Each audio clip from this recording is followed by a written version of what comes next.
I used to like to go exploring in the woods, not anymore. My name is Jake Somersville. My mom and dad both have advanced degrees in agricultural sciences, whatever that means. They would survey land, crops, sometimes even the local wildlife. I wasn't sure what exactly it was they did, but I knew it was why we moved around a lot. I didn't mind though. After all, I liked exploring, sometimes pretending I was Indiana Jones searching for some lost ancient civilization. Sure, I've had my fair share of close calls, but nothing serious ever happened to me. At least not until we moved to a small town in Missouri. I don't remember the name of it due to the mental trauma I experienced, or so my psychiatrist says. But I do remember Zach Mays. Zach was 9 years old that summer, the same age as me.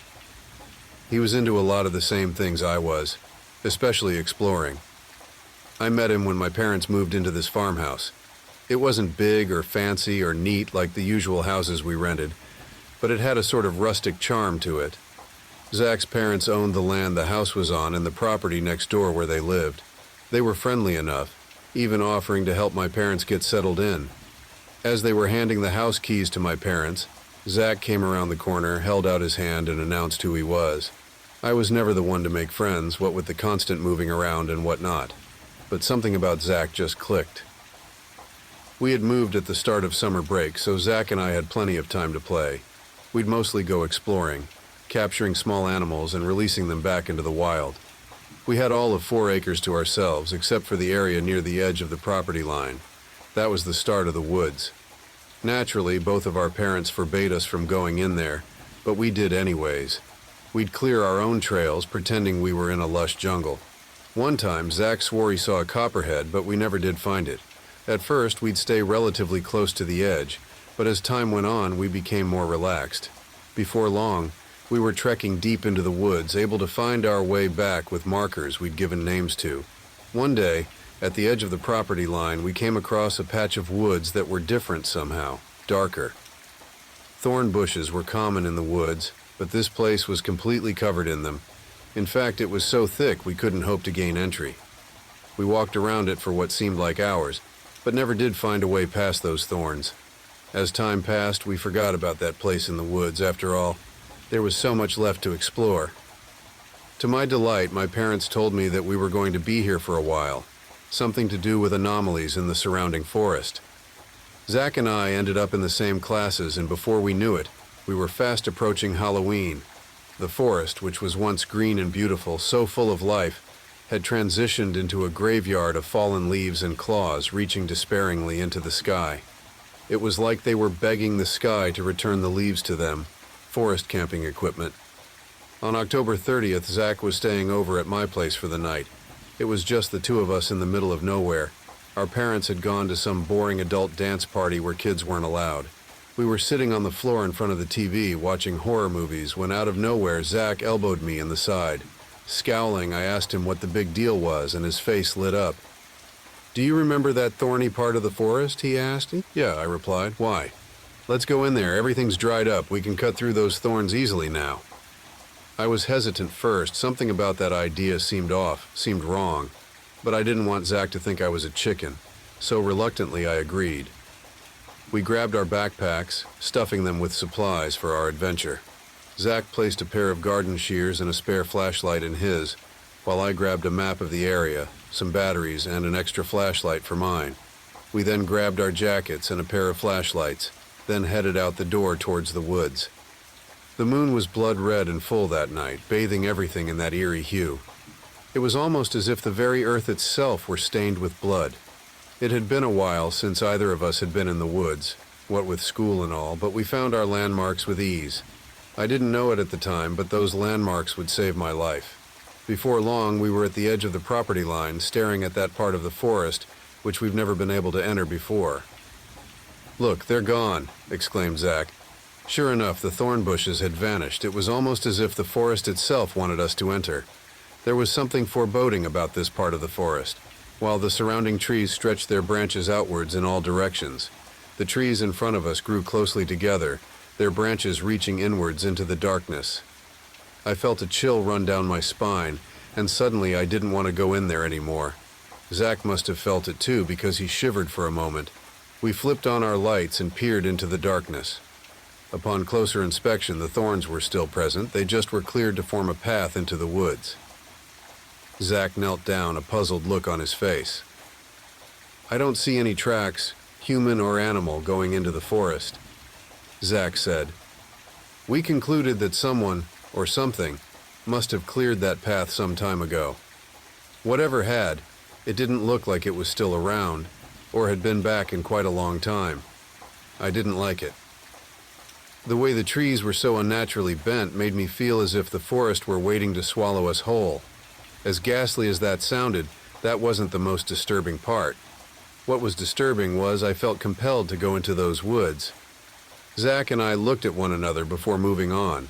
We walked in between the thick trees, our flashlights providing the only source of light in the otherwise pitch-black woods. The night was silent, spare for the sound the leaves made as we walked on top of them.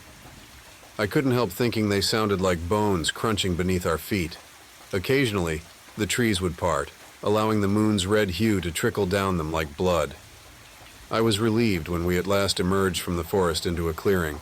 The trees opened up to a flat field that had to be at least an acre, maybe more. The ground was barren, spare for a few trees here and there. In the middle was what appeared to be a lake. I had grabbed a map earlier and pulled it out of my bag.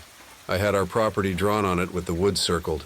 There were no bodies of water anywhere near our property on the map. I handed the map to Zach, trying to shake the feeling that something was off. "We couldn't have walked for more than 5 minutes," I said. Zach looked as confused as I was.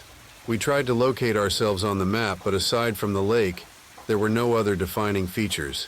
At that moment, my gut was telling me to go back, to get the hell out of there. But then Zach started walking towards the lake, so I followed. He reached it before I did and let out a gasp. "Dude, come look at this," he said in almost a whisper. It's not right." Those words would haunt me for the rest of my life. It almost felt as though my legs had a mind of their own, moving on their own accord. Before long, I was standing next to Zach at the edge of the water. It didn't take me long to see what he meant. Our reflections weren't in the water, but everything else was. Only different. A few trees grew along the shoreline, but what was reflected back was, well, I don't know what to call it. The trees, instead of being barren, were covered in what looked like flesh. It was then that I noticed we weren't the only things not reflected on the water's surface. The sky, blood moon and all, was also absent. In its place was a seemingly endless black void. "That's so weird," Zach mumbled. Zach's voice freed me from my trance. He walked along the bank until he found what he was looking for. A stick. "I don't think we should be here," I said to Zach, but he just ignored me. It was as if something was making him pick up that stick. As Zach approached the surface, I saw the water move as if there was something just beneath the surface. I tried to call out his name, but no sound came out of my mouth. I just stood there, frozen to the spot as he knelt down, prodding the surface of the water with the stick. He did this a few times, then stood up and looked at me. "It's just water," he said, taking a step forward. It was then he lost his balance and fell backwards into the water, a look of surprise on his face. I expected him to break the surface once the splash had subsided, but he never did. At first I thought he was fooling around, but seconds turned to minutes and I realized he wasn't pranking me. I ran towards the spot where he had fallen into the lake, slowing as I approached the edge, not wanting to touch the surface. I shone my light into the murky depths, scanning for any sign of my friend. As I was about to give up, I saw it. Zach's flashlight was on, except it was near the entrance into the forest that was reflected in the water. I looked back at where we had entered, seeing no flashlight. But when I returned my gaze to the lake, there it was. It never crossed my mind to run back and call the police, and even if it had, what would I tell them? That my friend fell into a lake and was transported to some alternate nightmarish reality? Yeah, right, like they would believe me. I wouldn't have believed me if I hadn't seen it with my own eyes. I began to shiver uncontrollably. It wasn't that it was particularly cold that night. It was the thought of what I had to do. I pulled my phone out of my pocket and placed it on the ground a few feet from the bank before taking my bag off. I unzipped it and stuck my hand inside the opening, and pulled out the spare flashlight. I turned it on and laid it next to my phone, its beam pouring into the water. I didn't have a signal here, but I could get one near the barn, and I wanted it ready because, well, I had a very unsettling feeling. I slowly approached the water's edge, not knowing what to expect. I inhaled deeply and jumped in, feet first. What I felt next is hard to describe. It was cold, very cold, as if I had jumped into ice water, and I felt as though my insides were being torn inside out. It was like vertigo, but not quite the same. It was as if I had lost all my senses, including direction. When I emerged from the lake, I took a huge breath of stale, dry air. I climbed out of the water and looked around. I was there, in the nightmare forest. Up ahead, I could see Zach's flashlight abandoned on the ground next to his backpack. I was about to call out his name when I saw them. The garden shears he brought lay broken in two on the ground, and each blade was coated in thick blood. I picked them up, not wanting to be out here defenseless. The forest was unlike anything I'd ever seen. The trees were covered in tendrils of flesh, wet and pulsing, as if alive. The world was dimly lit, but I couldn't tell where it was coming from. I looked up at the sky but saw only darkness. No moon, no stars, just pitch black darkness. I felt as though if I were to jump, I would be consumed by that darkness, and again the feeling of being sawn aloud whole rushed over me. As I walked, the forest floor made a mix of a squishing sound followed by a dull thud, as though there was metal beneath the flesh. I followed the path into the woods, headed back towards my house. Here and there were pieces of Zach's clothing stuck to the trees. It looked as if he was running from something. I made it out of the thicker forest, back into familiar territory, if you could call it that. All of our landmarks were there, albeit somewhat hard to make out due to the flesh. I was almost to the edge when I heard a blood-curdling scream. It was Zach. I ran faster than I thought I ever could, the foul air burning my lungs as I took short breaths. I slowed as I reached the clearing, unable to breathe. Parts of Zach's pants lay in tatters on the ground with a large amount of blood leading towards the barn. The barn was a stark contrast to the forest. It was comprised not of wood, but of rusted metal, and though the tendrils climbed up the perimeter, they didn't extend more than maybe 3 feet. I approached the doors cautiously, holding a blade in each hand, and pushed them open. What I saw next, I'd never forget. Zach's body was hung on a meat hook, its jagged edge protruding through his right upper chest. His shirt was soaked in blood, which traveled down his legs. His pants were shredded, and where his feet used to be were mangled lumps of meat with bits of bone sticking out at odd angles. It looked like something had chewed them off, and I shuddered at the thought of what did this to him. Beneath him was a steadily growing puddle of blood. I would have thought him dead, had he not looked up at me. Slowly, he reached his left hand into his pocket and pulled out his phone, holding it out to me. As his arm stretched, he mouthed the words, "Get out," though all that came out his mouth was a gurgling sound followed by blood. I put the blades down and took it, then watched as my friend took his last breath. I looked at his phone and saw he had taken a picture of what had attacked him. It was human-like but distorted. Its legs and arms were long and lanky, skin stretched thinly over bone. It had a small tail, like what you would see on a tadpole. Its feet and hands both ended in 4 digits, each complete with long, sharp claws. Its spine protruded from its back and looked as if it would tear right through at any moment. It had a neck twice as long as a normal human, with a round head at the end. It was facing downwards in the picture, so I couldn't see what its face looked like. I looked up and noticed that Zach wasn't the only one hanging in the barn. There were several bodies, each in varying stages of decomposition, hanging from hooks. Some were bones picked clean of flesh, while others looked as though they had been hanging there for months. At that point, I doubled over and threw up, and when I raised my head, I saw it. The creature. Its face was something straight out of a nightmare. Where its face should have been was a mouth full of razor-sharp teeth, sunken into the head. It kind of reminded me of the giant maw of the Kraken as it devoured one of Odysseus's ships. On either side were 2 small, beady black eyes as dark as the night sky. As it lunged at me, I fell backwards, my thumb hitting the camera button. A bright light flashed from the phone and the creature stumbled backwards, emitting a horrible screeching noise that sounded like a dozen birds going through a meat grinder. I got to my feet and I ran, bolting from the barn into the woods, the creature still screeching madly. I heard multiple screeches echo from within the woods as I ran. Just how many of those things were out there, I didn't want to know. My body moved on autopilot, following the markers that Zach and I had followed so many times before. At one point, I saw one running at me on all fours from my right side. Instinctively, I took its picture, glad to see it stumble and fall. I ran into the thicket of trees that lead to the lake, sprinting as quickly as I could without falling over. As I made it into the clearing, I fell and felt a searing pain shoot down from my left leg into my foot. One of the creatures had dug its claws into me and was dragging me back into the woods. Zach's phone had fallen a few feet from me and I couldn't reach it. To my right was his bag with a spare flashlight sticking out from the top. I grabbed it. I never prayed so hard in my life like I did that night in the woods. Please God, let it work. Please God, let it work.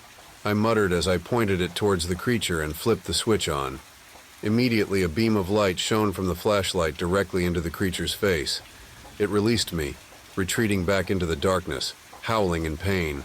I half ran, half limped to the water's edge, all the while the screeches of the creatures grew in volume behind me. Reflected in it was my world. Trees without flesh, a sky alight with stars, and a forest devoid of those things. I didn't hesitate. I jumped into the water, not caring about the return of that vertigo feeling. I emerged from the surface and took in a deep breath of air that didn't taste like death. I pulled myself onto the shore and collapsed, panting.